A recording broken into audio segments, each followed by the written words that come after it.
India के nuclear future का आखिर ग्रैंड प्लान है क्या?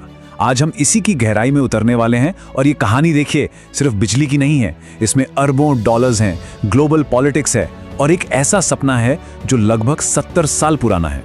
चलिए सीधे मुद्दे पर आते हैं। स्क्रीन पर जो ये नंबर दिख रहा है ना, 1.9 बिलियन डॉलर्स, ये हाल ही में भारत और कनाडा के बीच हुई एक मेगा यूरेनियम डील की कीमत है। जरा सोचिए, इतना बड़ा इन्वेस्टमेंट, और वो भी अभी। ये सिर्फ कोई छोटी मोटी डील नहीं है, ये इंडिया के न्यूक्लियर एम्बिशंस का एक बहुत बड़ा सिग्नल है। तो आज हम क्या क्या समझने वाले हैं? सबसे पहले बात करेंगे इस दशक की सबसे बड़ी डील की। फिर हम ये जानने की कोशिश करेंगे कि भाई भारत को अचानक इतने सारे यूरेनियम की जरूरत क्यों पड़ गई। हम डोमेस्टिक बनाम इंपोर्टेड यूरेनियम की कहानी को भी देखेंगे। और फिर सबसे दिलचस्प हिस्सा, भारत के एम्बिशियस 3 स्टेज मास्टर प्लान और उसके फाइनल गोल यानी थोरियम के भविष्य को डिकोड करेंगे। तो चलिए सबसे पहले उस खबर से शुरू करते हैं जिसने आजकल सुर्खियां बटोरी हुई हैं। भारत की ये नई यूरेनियम शॉपिंग स्प्री, जिसे दशकों में सबसे बड़ी माना जा रहा है। अच्छा, तो इस डील का ब्रेकडाउन क्या है? यहां देखिए, अकेले कनाडा की कंपनी कमेको हमें 10,000 टन यूरेनियम सप्लाई करेगी, वो भी 2027 से 2035 के बीच। और लिस्ट में सिर्फ कनाडा ही नहीं है, कजाकिस्तान के साथ भी एक बड़ी लॉन्ग टर्म डील हुई है। साथ में रूस और उज्बेकिस्तान भी हैं। मतलब सीधी सी बात है, भारत अब किसी एक सप्लायर पर डिपेंडेंट नहीं रहना चाहता। वो अपने न्यूक्लियर फ्यूल की सप्लाई को डाइवर्सिफाई कर रहा है। लेकिन पता है, भारत और कनाडा की ये न्यूक्लियर कहानी कोई आज की नहीं है। इसकी शुरुआत तो 1950s में CIUS रिसर्च रिएक्टर के साथ हुई थी। फिर 60s में कनाडा ने राजस्थान एटॉमिक पावर प्रोजेक्ट में भी हमारी मदद की। हाँ, बीच में रिश्तों में थोड़ी खटास जरूर आई थी, पर यह नई डील दिखाती है कि दोनों देश एक बार फिर से एक मजबूत पार्टनरशिप के लिए तैयार हैं। तो अब आता है सबसे बड़ा सवाल, आखिर भारत को अचानक इतने सारे यूरेनियम की जरूरत क्यों पड़ गई? ये इतनी बड़ी हंटिंग क्यों चल रही है? चलिए इस एम्बिशन के पीछे के नंबर्स को समझते हैं। ये चार्ट अपने आप में पूरी कहानी बयां कर रहा है। आज हमारी न्यूक्लियर एनर्जी कैपेसिटी करीब 9 गीगावाट है, लेकिन 2047 तक का टारगेट 100 गीगावाट है। ये 10 गुना से भी ज्यादा का जंप है। और जाहिर है, इतनी बड़ी छलांग लगाने के लिए फ्यूल तो बहुत सारा चाहिए होगा। इसको थोड़ा और आसान बनाते हैं। आज की तारीख में भारत हर साल लगभग 1500 से 2000 टन यूरेनियम इस्तेमाल करता है, लेकिन अनुमान यह है कि ये जरूरत बहुत जल्द बढ़कर 5400 टन तक पहुंच सकती है।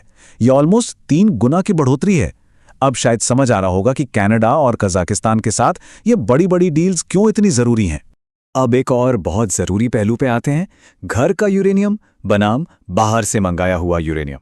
ये भारत के न्यूक्लियर प्रोग्राम के लिए एक बहुत बड़ी चुनौती रही है, जहां क्वालिटी और कॉस्ट दोनों का सवाल खड़ा हो जाता है। यहीं पर असली मुश्किल सामने आती है।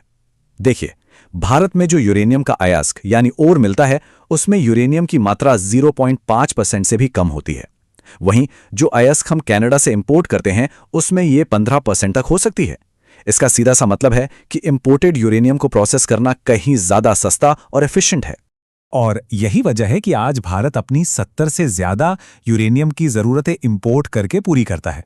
और लगता है कि आगे चलकर डोमेस्टिक प्रोडक्शन बढ़ने के बावजूद इंपोर्ट्स पर हमारी ये निर्भरता बनी ही रहेगी।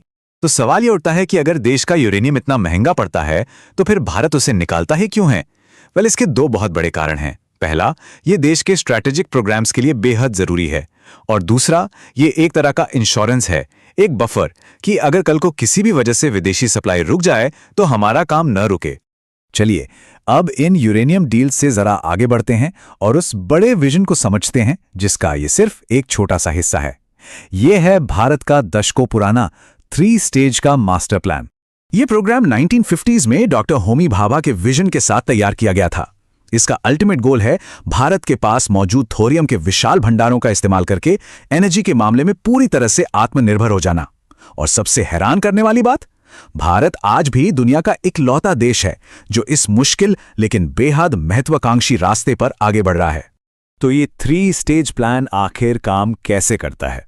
इसे बिल्कुल सिंपल शब्दों में समझते हैं।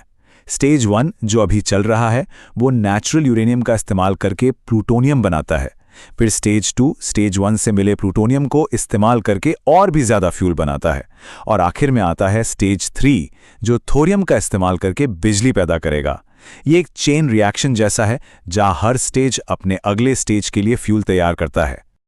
और अब हम आते हैं इस पूरे प्रोग्राम के एंड गेम पर, इसके अल्टीमेट प्राइस पर, यानी भारत का थोरियम फ्यूचर, जिसे एनर्जी की फील्ड में असली जैकपॉट माना जाता है।